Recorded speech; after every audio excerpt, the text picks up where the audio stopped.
Bismillahirrahmanirrahim. Assalamualaikum warahmatullahi wabarakatuh. Berjumpa kembali. Mudah-mudahan kita semuanya selalu berada di dalam rahmatnya Allah. Amin ya Allah ya Rabbal Alamin. Kali ini saya membawa kitab Safinatun Najayah ataupun Kasyifatus Sajjah karangan Syekh Salim bin Sumer dan juga Asy-Syaikh Nawawi Al-Bantani. Kitab ini populer, banyak sekali dikaji di pesantren-pesantren yang ada di Indonesia. Nah, di sini saya ingin membahas apa saja sih yang diharamkan bagi orang yang berjunub. Jadi orang yang berjunub itu adalah orang yang mempunyai hadas besar ketika orang tersebut mengeluarkan sperma. Baik itu dikarenakan udah melakukan berhubungan intim antara suami dan istri, ataupun maaf ya dikarenakan orang itu melakukan onani ataupun masturbasi. Jadi artinya orang ini adalah orang yang berjunub, istilahnya seperti itu. Bismillahirrahmanirrahim. Bismillah, alhamdulillah, wassalatu wassalamu ala rasulillah. Wa yahrumu, diharamkan, alal junubi, bagi orang yang berjunub itu sittatu asya'a, ada 6 perkara. As-sholatu, yang pertama itu diharamkan melakukan sholat. Jadi orang yang mempunyai hadas besar ataupun lebih khususnya yang berjunub itu haram kalau kita melakukan sholat. Jadi artinya ya harus suci dulu, harus mandi besar dulu, seperti itu ya. Kenapa diharamkan? Lil hadisi, dikarenakan ada hadis la yaqbalullahu sholatan bi ghairi tahurin wala shadaqatan min ghululin. Di sini dikatakan di dalam hadis Allah tuh tidak akan menerima salatnya seseorang itu bi ghairi tahurin, kecuali orang tersebut sudah kembali berada di dalam keadaan bersuci, seperti itu ya. Jadi harus mandi besar dulu, mandinya yang benar sesuai ilmunya, karena kalau mandinya gak benar gak sesuai ilmunya, nanti mandi besarnya gak sah. Kalau enggak sah ya enggak jadi tetap sholat kitanya ya, karena enggak sesuai dengan ilmunya. Sekarang yang kedua itu diharamkan kita melakukan tawaf, mau yang sedang melakukan ibadah haji yang wajib ataupun yang sunnah ya, misalkan yang umroh. Itu kalau yang berjunub ya harus mandi besar dulu ya. Gak terlalu banyak penerangan lah di sini, mungkin udah bisa difahami. Sekarang yang ketiganya wa masul mushafi, haram bagi orang yang berjunub untuk memegang Al-Qur'an. Wa hamluhu, yang keempatnya juga haram untuk membawa Al-Qur'an. Jadi bagi orang yang berjunub itu diharamkan kita memegang Al-Quran, kita membawa Al-Quran itu apalagi gak boleh, harus mandi besar dulu gitu. Ini yang diterangkan oleh mazhab Imam Asy-Syafi'i ya, karena mayoritas di negara Indonesia itu kan bermazhab Imam Asy-Syafi'i. Jadi saya membacakan mazhab Imam Asy-Syafi'i. Nah, jadi kalau gimana nih, misalkan kalau kita menemui ada Al-Quran yang di sampingnya itu ada terjemah, itu apakah dikatakan Al-Quran atau dikatakan dengan tafsir? Karena kalau menurut ulama, kebanyakan mayoritas ulama, kalau kita memegang tafsir ataupun membawa tafsir, mayoritas ulama itu membolehkannya kita memegang ataupun membawa tafsir tersebut. Nah, harus tahu dulu tafsir tuh kayak gimana gitu. Kalau bagi santri ya jelas udah pada paham lah. Tetapi saya takut khawatir bagi orang yang belum pernah nyantren gitu, sehingga gak tahu apa yang dinamakan yang seperti gimana gitu yang dinamakan dengan tafsir. Misalkan kita tuh menemukan ada Al-Qur'an ya.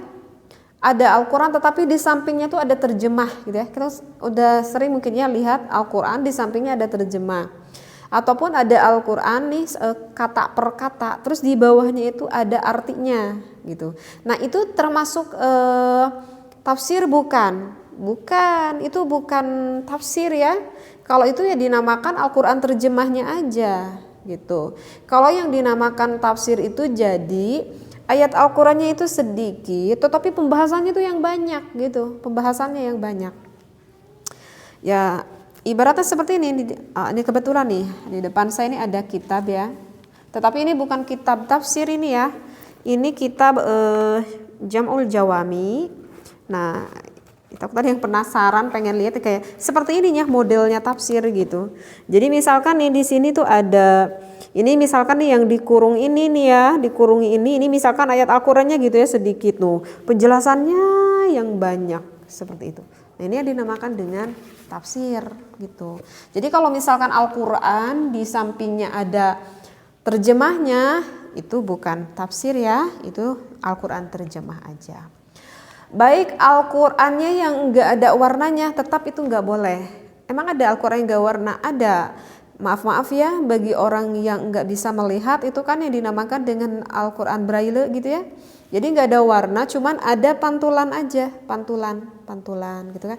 Jadi kan orang-orang yang enggak bisa melihat itu kan membaca Al-Qur'an itu kan diraba ya, oleh tangannya diraba. Itu kan enggak ada warnanya, polos saja gitu kayak kertas, tapi ada pantulan. Nah, kalau misalkan kita memegang itu boleh enggak? Karena kita berpikir kok enggak ada warnanya, tetap itu juga enggak boleh ya. Karena bagi orang yang enggak bisa melihat toh tetap bisa membaca itu, seperti itu ya. Terus apa lagi ya? Nah, majmu. Tahu majmu? Tahu mungkin ya.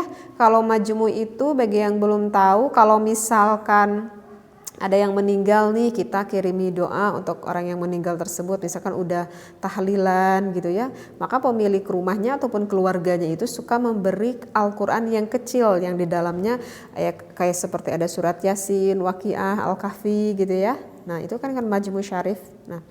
Nah, kalau kita memegang majmu itu boleh enggak?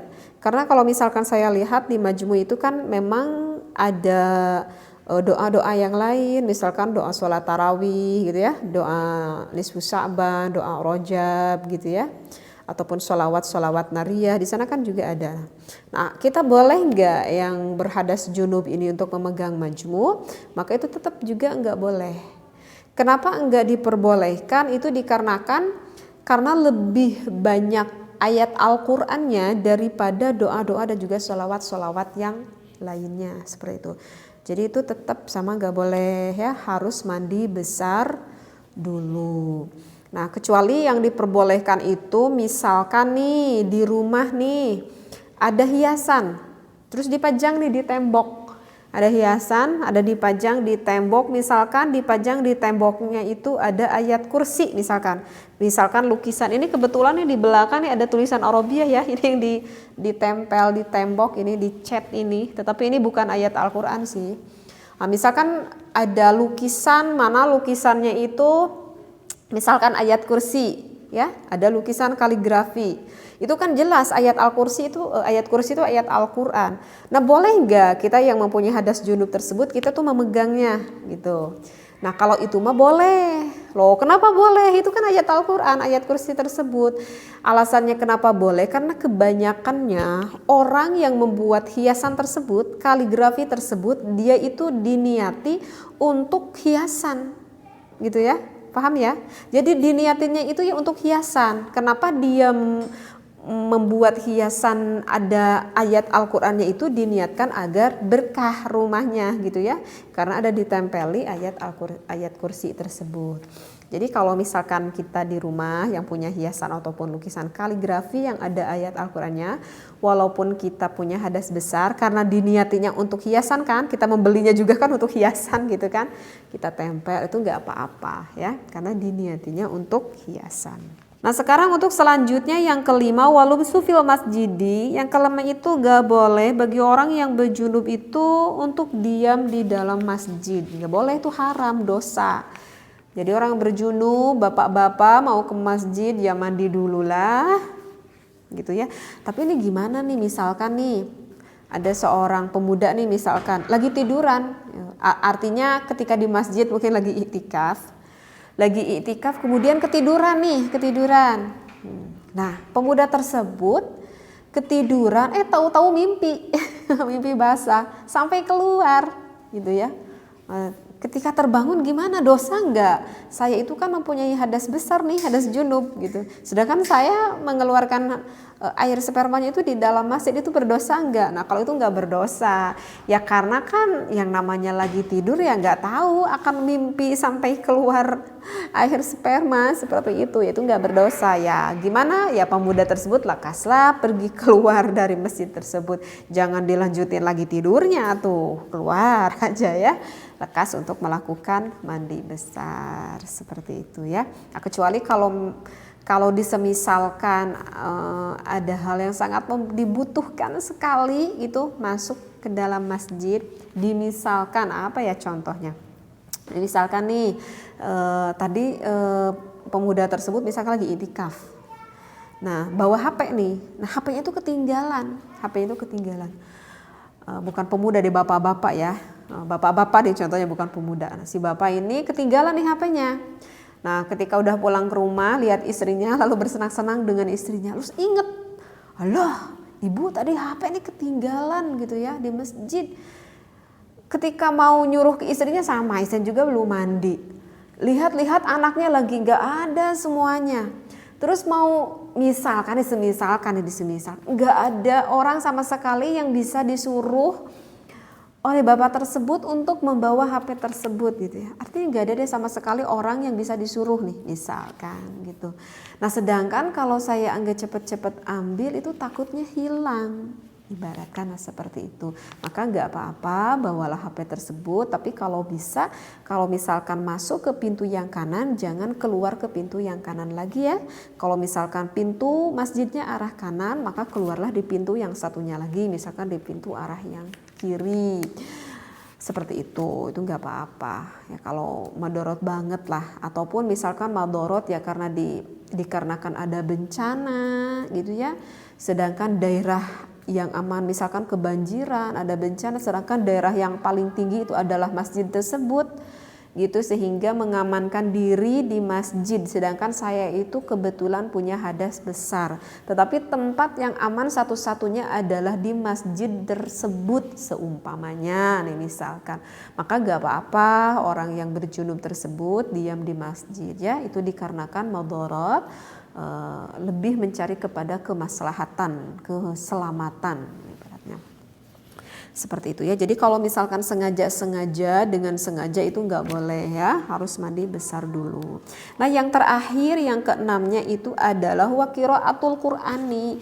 Nggak boleh bagi yang berjunub itu membaca Al-Quran, haram hukumnya ya. Jadi harus mandi besar dulu seperti itu. Kalau diharamkan itu semata-mata membaca Al-Quran saja. Jadi kalau misalkan bukan niat membaca Al-Quran boleh enggak? Kalau tidak diniati untuk membaca Al-Quran itu diperbolehkan. Misalkan diniatkan untuk berdoa, diniatkan untuk berzikir, itu enggak apa-apa. Misalkan nih bapak nih sama ibunya udah bersenang-senang nih malamnya, tapi mau langsung mandi besar kan dingin ya gitu ya, apalagi kalau misalkan jam 12 malam dingin gitu. Ya udah mandinya nanti aja subuh ketika mau melakukan sholat. Nah misalkan ketika mau tidur, si ibu itu udah terbiasa kan kalau mau tidur itu membaca Bismillahirrahmanirrahim sebanyak 21 kali ya, biar dijaga ketika kita tidur dari gangguan setan gitu, sehingga ya terbiasa istrinya itu membaca Bismillahirrahmanirrahim sebanyak 21 kali. Nah sedangkan Bismillahirrahmanirrahim itu kan salah satu ayat dari surat Al-Fatihah. Nah apakah berdosa enggak? Boleh enggak? Nah kalau itu boleh. Karena kan kita diniatinya juga bukan untuk membaca Al-Quran kan. Kita diniatinya untuk berdoa ya, untuk berzikir, ingat kita kepada Allah. Nah kalau itu sih enggak apa-apa ya. Karena ayat Al-Quran itu udah diganti oleh ulama menjadi penggalan doa ataupun penggalan zikir-zikir yang lain gitu ya. Ataupun misalkan contohnya apalagi ya, misalkan ada yang meninggal nih. Kalau di kampung saya gitu ya, kalau ada yang meninggal itu suka diumumin di masjid gitu ya, diumumin di masjid. Sehingga maksudnya biar terdengar oleh banyak orang. Gak tahu di kampung Anda itu sama gak seperti di kampung saya. Misalkan innalillahi wa inna ilaihi rajiun, udah meninggal Pak Anu, Bu Anu gitu kan ya. Nah, terus kan kita juga suka spontanitas ya, suka berucap innalillahi wa inna ilaihi rajiun, Pak tetangga kita meninggal gitu ya. Kan kita mau baca innalillahi wa inna ilaihi rajiun, sedangkan innalillahi itu kan ada di dalam surat Al-Baqarah. Boleh enggak kita baca itu? Itu boleh ya. Walaupun itu ada di dalam surat Al-Baqarah ya, itu tadi alasannya dikarenakan ayat tersebut udah digantikan fungsinya gitu untuk mendoakan ya, seperti itu. Jadi sekali lagi yang enggak boleh itu semata-mata kalau kita membaca Al-Qur'an itu enggak boleh, tapi kalau diniati di dalam hati kita untuk berdoa, untuk berzikir, maka itu tidak apa-apa. Begitu ya, bisa dipahami ya. Ini ilmu yang harus tahu nih ya bagi semua kalangan muslim muslimah, karena adalah yang dilakukan oleh kita kan ya setiap ya kapanpun kita mau, jangan sampai kita tidak tahu mana perkara yang dihalalkan dan juga mana perkara yang diharamkan. Wallahu a'lam ya, mudah-mudahan apa yang saya sampaikan kali ini bermanfaat, menjadikan ilmu yang bermanfaat dan kita bisa mengamalkannya. Wallahu a'lam, wabillahi taufiq wal hidayah. Wassalamualaikum warahmatullahi wabarakatuh.